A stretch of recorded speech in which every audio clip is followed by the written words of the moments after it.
और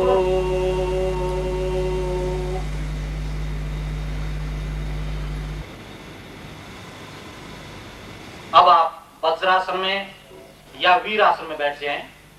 वज्रासन है दोनों पैर पीछे मोड़ के, वीरासन है एक पैर पीछे और एक पैर इस तरह खड़ा कर लें। ये वीरासन है। या वज्रासन में दोनों पैर पीछे मोड़ के जैसे नमाज पढ़ते हैं वैसे किसी भी आसन में बैठ जाएं।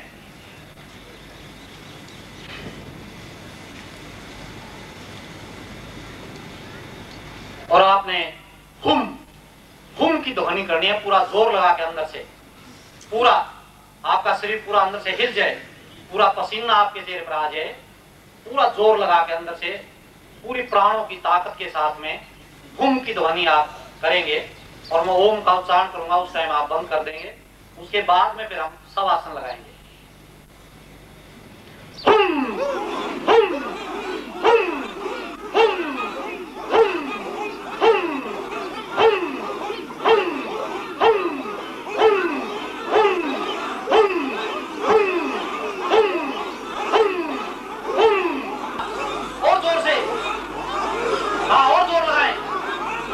पैरों के अंगूठों से चलेंगे, इनको बिल्कुल स्थिर करते हुए, ताकि इनमें कोई हलचल नहीं है, कोई चेतना नहीं है इनके अंदर।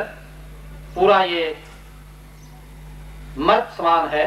पहले पैरों के अंगूठे हैं, फिर टखने हैं, फिर घुटने हैं पैरों के, फिर नाभि प्रदेश है, फिर कौड़ी प्रदेश है जहां पर छाती की दोनों हड्डियां मिलती हैं आके, फिर कंठ प्रदेश है गले में, फिर उसके बाद में मुंह है, फिर दोनों आंखें हैं, फिर सहस्त्राहार है अपने सिर के चोटी का भाग। तो मैं नीचे से आपको स्थिर करता जाऊंगा पूरे शवासन में ले जाने के लिए। और जब मैं पूरा सहस्त्राहार तक लेटे हुए हैं,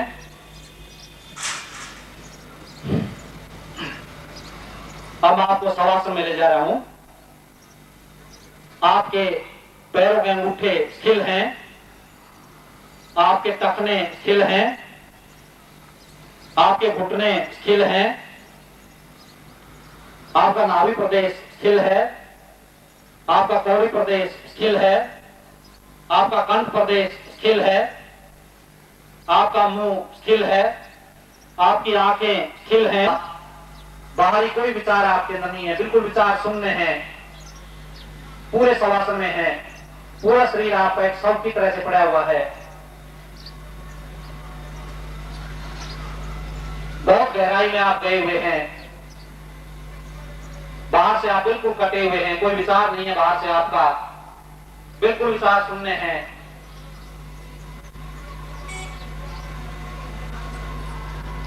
एक शव की तरह पड़े हुए हैं। सारा शरीर बिल्कुल आपका स्थिर है, पूरे शवासन में है। आंखें बिल्कुल स्थिर हैं, पूरा शरीर आपका स्थिर है, पूरे विचार शून्य हैं। बहुत ध्यान की गहराई में आप पहुंचे हुए हैं।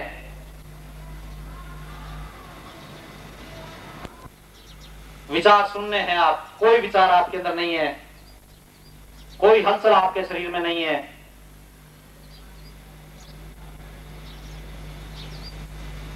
पूरा शरीर आपका एक शव की तरह पड़ा हुआ है।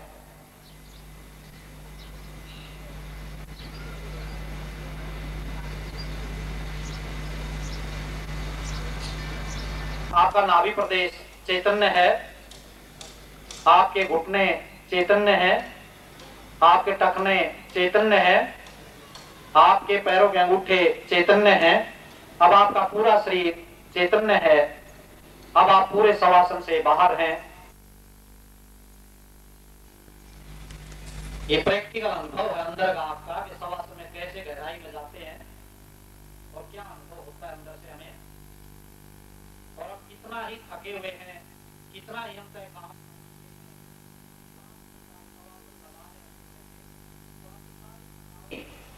जो मैं अपने आप को अलग समझे हुए था, जो आज तक अलग समझ के मैं दुखी था, परेशान था, ऐसी तो कोई बात ही नहीं है।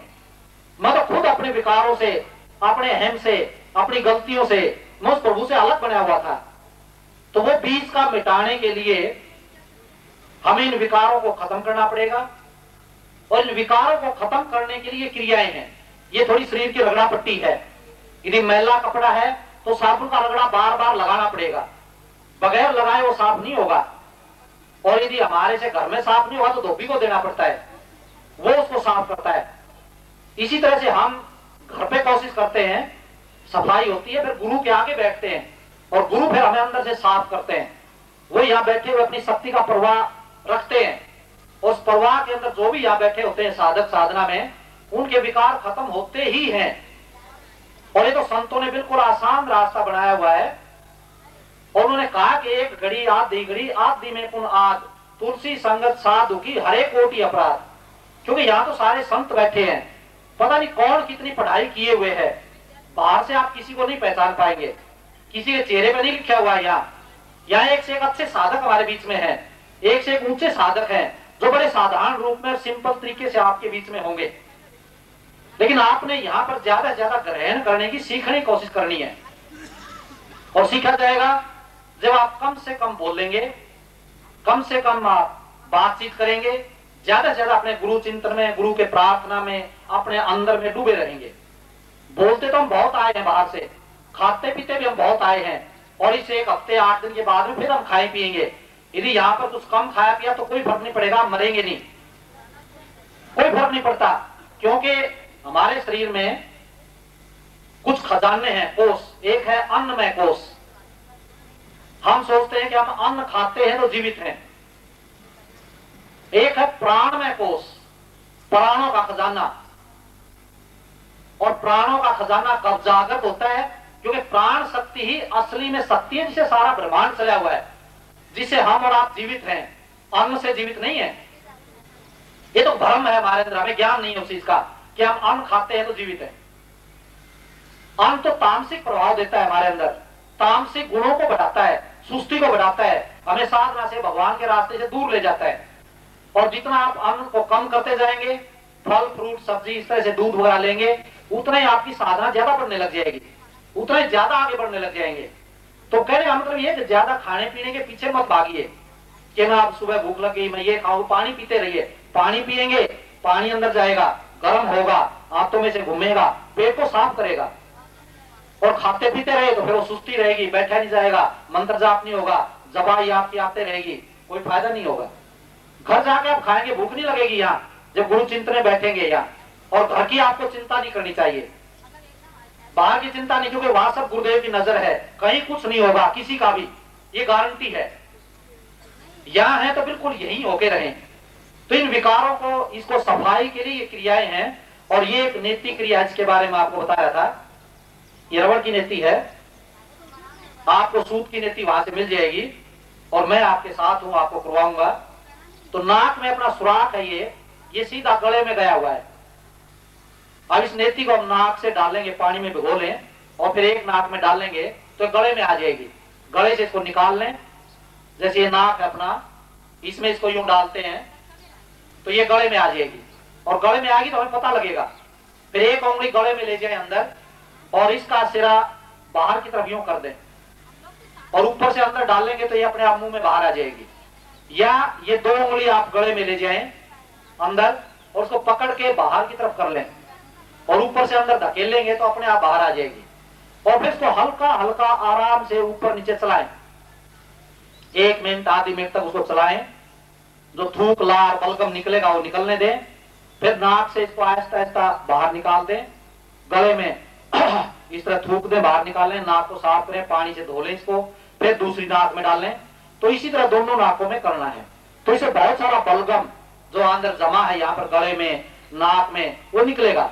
नाक में हड्डियां बढ़ जाती हैं, नाक में मांस बढ़ जाता है, वो सारा साफ हो जाएगा आहिस्ता आहिस्ता आपके करने से। कोई ऑपरेशन कराने की जरूरत नहीं है।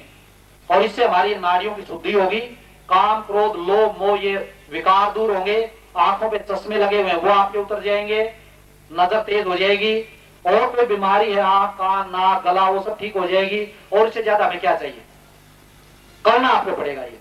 अब ये मैं करके थोड़ा दिखा देता हूं आपको।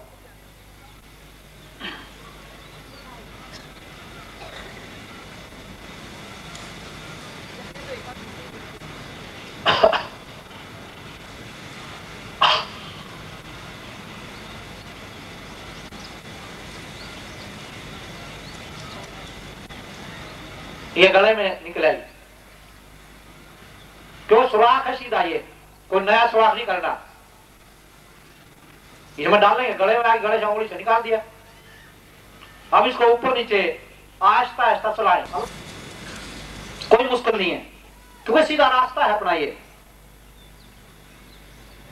करेंगे तो आपको इसका लाभ तुरंत मालूम हो जाएगा करने के बाद में कि कितना इसका फायदा हुआ। ये नहीं करेंगे, आप कहेंगे कि मुझे तो डर लगता है, छींक आती है, तो मैं क्या करूं। क्योंकि जब गुरु को सौंप ही दिया आपने, अब ये शरीर आपका नहीं है। अब ये नाक तो ये गुरु जी का बना दीजिए, ये गुरु जी मेरा तो कुछ है ही नहीं। अब आप इसमें चाहे नेति डालो चाहे रस्सी डालो, आपकी मर्जी। क्योंकि शरीर जब आपको सौंप दिया तो मेरा अधिकार इसके ऊपर है ही नहीं। और फिर भी आप नहीं करोगे, इसको अपना बना के रखोगे, तो फिर बात कैसे बनेगी। तो इसलिए इस क्रिया को आप करें। एक धोती क्रिया हो आपको करें, आपका आनंद में है तो अब आप जरा जोर का ठहाका लगा के हंसे।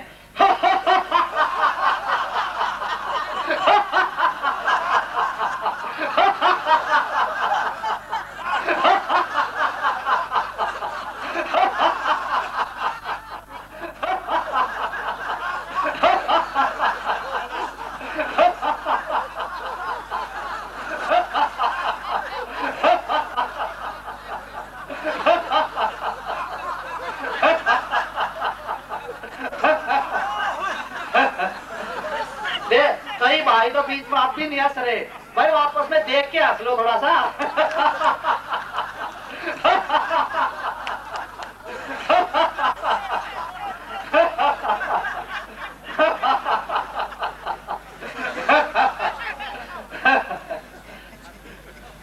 बोलिए सदगुरुदेव महाराज की जय, परम पूजनीय माता जी की, सिद्धाश्रम साधक परिवार की।